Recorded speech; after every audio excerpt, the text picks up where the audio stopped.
Let's take a look at plane curves and parametric equations. For our parametric equations, we're going to be working with two equations here.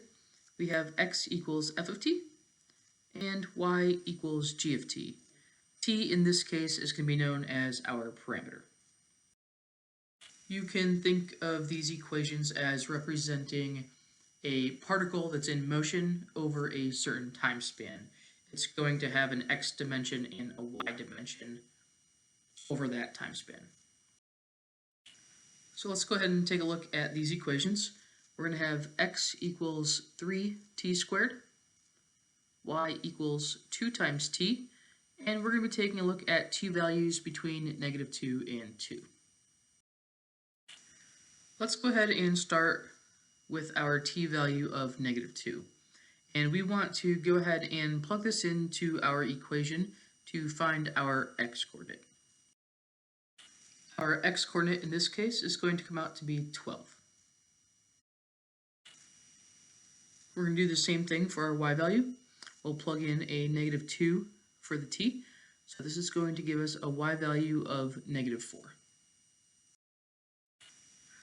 This is going to give me the coordinates 12, -4, and you can think of it as this is where my particle is going to be starting.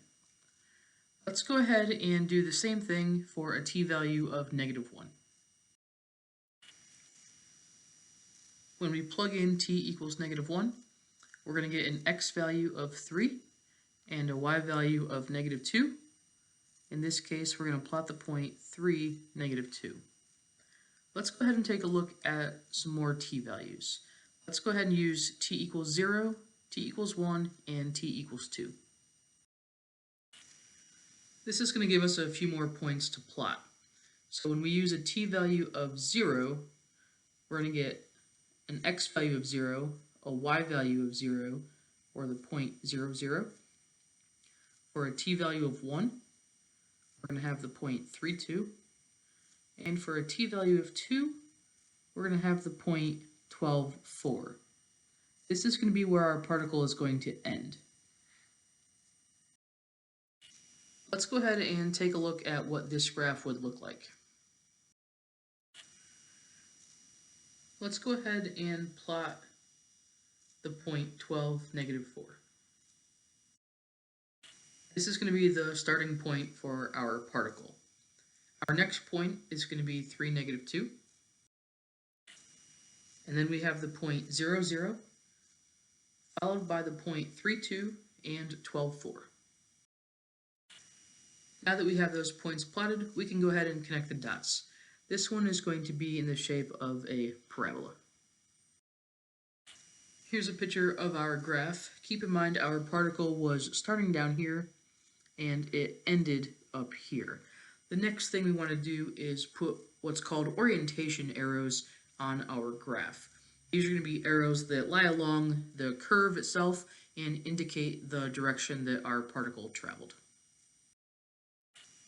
You'll see that I've indicated its orientation with these arrows on the graph.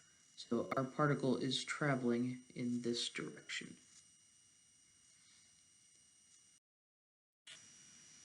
Let's go ahead and use these same two equations. We have x equals 3t squared and y equals 2 times t. And talk about this question. Sometimes you're going to see a question that's going to ask you to eliminate the parameter or to write the equation in rectangular form. Both of those are asking you to do the same thing. If you're eliminating the parameter, that means they want you to write the equation without the letter t in it. And if you're writing this in rectangular form, then you want your equation to only have x's and y's.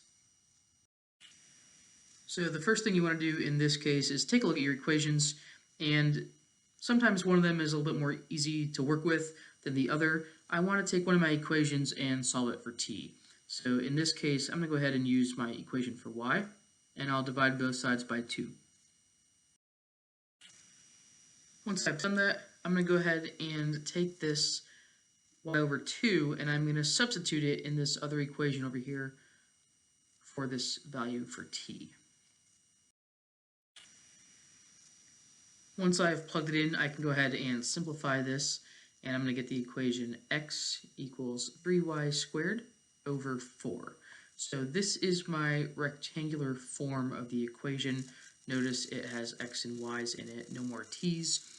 You could also say that this is the equation we could use to eliminate the parameter since we don't see any more t's. Now I'm also going to have some restrictions here on what y values I can plug in. So if you remember the image of our graph, the y values I'm allowed to use in this case would be from -4 to +4.